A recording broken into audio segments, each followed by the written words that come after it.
Guys, how are we all doing? So, I felt compelled to make this video because I was just doing my Uber Eats shift and, struggling for money. For anyone that doesn't know, quit my job 3.5 months ago. Lost a bunch of weight before I did that. I pretty much just had an epiphany 3 months ago where I was like, man, what am I in this job for? Why am I giving my time and my spirit to a place that could give a fuck about me, that pays me minimum wage here in Australia? I'm 31, by the way. Pays me minimum wage, and gives me enough money to pay for rent and stuff like that, and also to fill my mind with nonsense, to buy more consumer shit that makes me feel better about the fact that I hate everything else about my life. I kind of just realized that. And if you're watching this video, I still don't know what I'm going to title this, but if you're watching this video, maybe you're someone in a similar spot that I was 3 months ago, or maybe you're someone that has already done and quit their job and followed their own path like I'm doing now. And if you are a person that is either thinking about following their own path, and what do I mean when I say your own path, right? A lot of us in this life are doing things, are running routines, are running programs based on the need to feel acceptance from others, especially those that are close to us, and from a need to keep up with the Joneses, so to speak. The FOMO, the fear of missing out. Oh, I've got to earn money. Oh, well, my mate just bought a house and, he's got a kid on the way. And, well, look at me, I haven't got any kids or a house and I still live with my parents. And I'm going to tell you right now, if you live in today's day and age, all right, if you live with your parents, you're helping them out around the house, or maybe they're charging you a small amount of rent. I mean, when I used to live with my parents back when I was 25, 26, 27, my mum always charged me $100 to $150 a week board. The only time I ever got to stay home without paying money was before I turned 18. I had a job when I was 17. As soon as I got that job, I had to start paying rent, board, to my mum. But I want to say that I was fully fine to do that. But if you're a person, maybe you don't pay rent, that's awesome. And again, I'm not going to be one of these people that are like, oh, you don't pay rent? Oh, well, you're a pussy, bro. Start putting in some money, bro. I see a lot of people on the internet that will put other people down because they don't have to pay for as much stuff as they do, as if having more things to pay for and having more responsibility means you're a more accomplished individual. It doesn't. Because, this ties back to my original point in that we're all running programs for people that like us and whatnot. It's well, if you're running that program for someone that likes you and you're doing things, taking on responsibilities that you don't even want, that doesn't make you successful or any better than someone who doesn't have those responsibilities. Well, actually, it makes you a bit of a dumbass. No offense. And maybe I should use a nicer word, not dumbass, but it makes you it's an obvious sign that you're disconnected and you're not aligned. Because someone that does have a lot of responsibilities and is aligned is never going to put someone else down who has less than them. But anyway, so, I worked at that job and I was minimum wage, and, I understand that there are a lot of young guys out there, young girls, even guys my age that are still young but getting more towards middle age-ish, I guess. I don't know. I don't like to think of age like that. I think age is more a mental thing. But, I see a lot of young people just struggling, man. that's really like the crux of it. There's a lot of people struggling in everywhere. It's worldwide now. We all know the rich, the really wealthy cunts, the Elon Musks, like all those super wealthy cunts are what's killing our society. And honestly,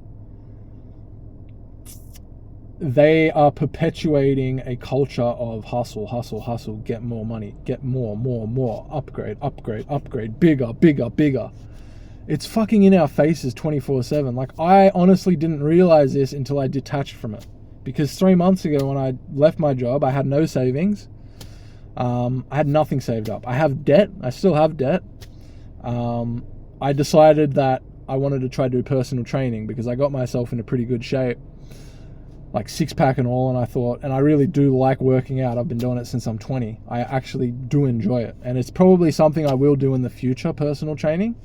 But I don't think it's the right time for me now. But, you know, in the midst of leaving my job and everything like that 3 months ago, I was like, oh, I should sign up for a course. And we all kind of do this, right? Like we can't just let ourselves be in one situation without going, no, I need to have something so people can see I'm doing something. Like in my head, I was like, no, I can't just quit my job and not do anything. But you need a job to survive. Or you need money in this society to survive. Blah, blah, blah, blah, blah, blah, blah. Man, I'm so sick of that shit. I was so sick of that shit. I still am. But that constant, unrelenting pressure from people that... Most of the people that are saying shit to you don't give a fuck about what goes on in your life. They don't see 90% of the shit that goes on in your life. And honestly, they have a bunch of shit that they should be doing that they're not doing either, but they'll never tell you. So in your head, when these people are criticizing you for whatever decision you've made, maybe you're like me and you've left your job and whatnot, it's very easy to take those criticisms as if they're coming from like a god or like someone that has all their shit together, because you're not seeing their actual life. And a fucking perfect example of this is social media, guys. What do we all do when we fucking go on social media? I need to find this person's opinion on how I should live. Oh, but this person says I should do that. Okay, maybe I should do this. Oh, but that person said that person, what they were saying wasn't right. So maybe do you see the fucking problem here? It's, there's no end. There's no end. Like this whole self-improvement rabbit hole. I will never say that it's a bad... I will never say that self-improvement is a bad thing, right? I am always of the firm belief that if you're a young fella, whoever you are, let's take age out of it. Self-improvement in general is a good thing. The problem is that social media has turned self-improvement into trying to showcase how much better you are than everybody else. And they're not explicitly saying that, but like all these self-improvement channels are... Look at a good majority of them. They're all pushing this kind of narrative that you aren't enough. Now, not consciously, but with the amount that we are ingesting technologically, digitally into our brains, with the amount of that self-help stuff, like for instance, if you're an average dude like I was and you go on there and you just go down that self-improvement rabbit hole, there are so many contradictions, right? One person will say this, another person will say that. And so in your head, you will kind of look at it and go, like, I just want to find the most optimal. But that's not how life works. You don't just look at a video and watch it and then go, I have that skill. But so many people nowadays think that with social media just in general. They think they watch something and they know what it's about. They think they watch a show about fucking historical shit and the next week they're on the internet fucking arguing with people, giving false information that they haven't even fucking fact-checked because they're just so one-track mind, ingest, bleh, right? And I'm sick of that cycle personally. And, you know, this video, like all my videos, I don't really have a set idea when I make them. Some of them I do, but for the majority I don't. And so I really just feel like if there's one message that I could give in this video, it's that you are enough. Obviously money is needed to survive in this fucking society that gets more decrepit by the day, that gets more detached by the day. I mean, I was at the gym today. I was literally the only motherfucker not looking at my phone between sets, and I never really have. Maybe not a coincidence, most people at the gym don't even look like they've been at the gym. I literally think 85% of people go to the gym to fucking post on their stories and say, I went to the gym, and then they don't go for another 2 weeks. Or they go so they can tell their mind, I went to the gym, I can go eat shit. Like, it's like, why, like, I don't understand it. It's like going to a mechanic. No, what is it like? Going to the gym and not actually working out properly, but just going there for like the social thing. I haven't thought of a good analogy. It's just dumb. Like, you might as well just either work out at home or not work out at all. But it's like, it's that thing, man, where that social media shit just, like at the gym, really? You're there for your body. You're there to build your body up and build your internal self up. You're struggling mentally in the gym too when you're lifting the weights. You're building that trust in yourself up. And how are you going to really get to that level of building that trust in yourself up to the point where you start feeling good about yourself, which most people in today's day and age don't? How are you ever going to get to that point if you're constantly detaching, going and looking and absorbing other people's thoughts and psyches and all this shit? It's not, well, number one, we all know this, our brains aren't meant for it. We're not evolved for this. And number two, how many of us know this inherently? We always say it to our mates, to everyone. It's just like, man, I'm on that phone too fucking much. I'm wasting too much time on that phone, or blah. And then the next day you'll be back on it. And then if someone calls you out on it, then you'll get defensive because you know it's a problem. Right? And honestly, I think and I've noticed it since I've changed now to just pretty much, so what I did in Australia, and I'm very lucky to live in this country, is they have like a job seeker program where if you're in between jobs, the government will give you some money every week. The funny thing about that is it's not a lot of money.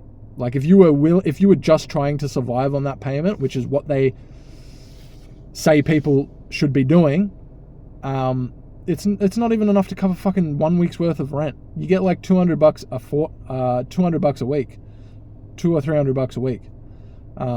Like, it's not bad, don't get me wrong, but with how expensive fucking everything is, it barely registers. But regardless, so yeah, there were certain things I took advantage of with that, and I don't want to say too much because I'm working out a situation now where it's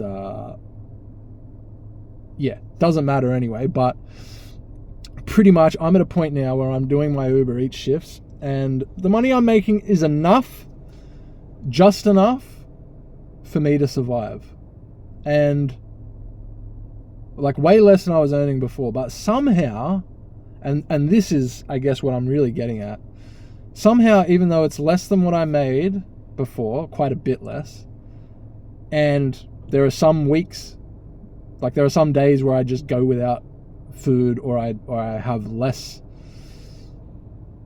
food because I genuinely don't have the money, or there's days where I literally can't go somewhere because I haven't got enough money to fill petrol in my tank. You would think that is fucking destroying me. Now, is it stressful a little bit? Yes. Is it something that I want to be a constant in my life, constantly having to worry about petrol tanks and all that, and fuel, and just being able to afford groceries? No. But like, from some of the stuff that I see online too, there are people that are in my position that are working full-time jobs and can barely afford groceries because they have all these kids and all that. Like, I'm very lucky. I have me and my girlfriend, that's it. I don't really want kids. I know that probably makes me an outlier. And I know people say when you get older, I'm nearly 32, and I have not, it is not, people when I was 20 were saying, oh, you're going to want kids when you get in your 30s. I got in my 30s, absolutely nothing changed. Also, my girlfriend medically can't have kids, and she never really wanted them either. So we're on the same page. Now, a lot of people will look at me and they'll like get mad at me because I chose not to have kids. Like, they'll have that internal, like, oh, motherfucker, yeah, well, it must be easy for you. It's like, yeah, it is easier for me. But this is my point. Like, you guys out there, and it goes back to my original thing in the video. How many people have kids because of what other people told them they should have? How many people are living lives? This is what I'm going to end the video with. How many people that you know, maybe it's you, are living lives that you do not want to live? Guys, we have limited time on this planet. You are going to die one day. I am going to die one day. We will be no more. This, you absorbing my voice, you seeing everything, it'll all go. It'll fade to black. But I feel like people are immortalizing themselves in social media. Like, when you're in that thing, you don't realize that that's the reality of life. We get one shot at this. And so people will just absorb social media, will listen to what other people tell them because they're afraid. They're afraid to die. They're afraid of death. I think it's really, if I'm to boil everything down, it's that most people are afraid of dying. Most people don't want to die. Me included. Nobody wants to die, right? But we're going to. We're going to. Sorry if that makes you upset. We are. That shouldn't be something that makes you upset, though. It should be something that makes you realize, that makes you look at your life and go, actually ask yourself, am I actually, like, enjoying what I'm doing right now? Because if you're not, you might have another 30, 40 years of this existence that you hate, and then it's gone, and you don't get another shot. All because you wanted to listen to other people that are also scared of dying and doing the same shit. So, here's what I'm going to leave you with. Start listening to that voice in your head. Stop drowning it out. You know the voice I'm talking about. It could be in your head, it could be in your heart, it could be in your stomach, like your spirit center. Start listening to it. I did it 3 months ago. Am I in a better financial position? No. Am I in a worse financial position? No, not really, to be honest. Am I internally much happier and self-sustained? Yes, I really am. And I'm not just saying that, I really am, guys. You wouldn't think it with how much I earn less than 95% of people my age. Probably 95% of people 20 years old. But I'm happy. And, like, if I could live out the rest of my existence feeling this level of internal comfort and self-sufficiency, I'll be happy. But there are so many people that aren't. But the reason you aren't is because you're listening to fucking social media, listening to all these other people in your life that don't really give a shit about you. You know who gives a shit about you? You really do. Okay? So please, if there's something I can, if you've watched to the end, thank you, you're a real one. And hey, feel free to subscribe. But, you know, I'm not selling any courses. I'm not doing anything on here at any point, you know. So if you just like the vibe, feel free. But yeah, if I could leave the video with one thing, is start listening to that voice. And don't be afraid. Do something new. Who cares if people judge you? Okay? I believe in you. And I believe that you know that voice inside you knows what to do, but you're scared to trust it. Just trust it. Okay? Cool. All right, guys. I will catch you in the next video whenever I do one. But thanks for watching, and yeah, peace.